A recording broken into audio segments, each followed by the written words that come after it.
I'm going to show you how to create a database in ClickUp.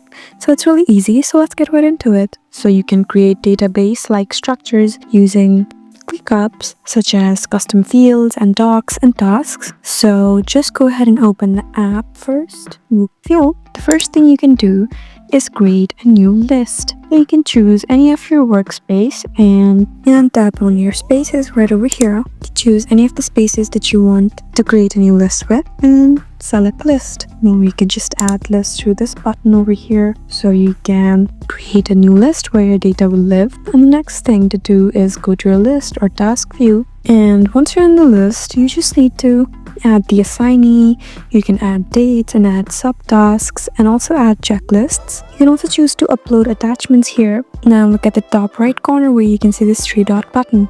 Once you tap here, tap on layout, and now you can choose to edit the title and properties. You can choose the descriptions, relationships, assigned comments and attachments. So it's the same as before, but more detailed. You can also populate tasks with the data over here. And in this way, you would successfully be able to create a database on ClickUp. I hope this video was helpful for you. Please leave us a like and drop us a comment down below to let us know what sort of videos you would like. We'll see you again next time.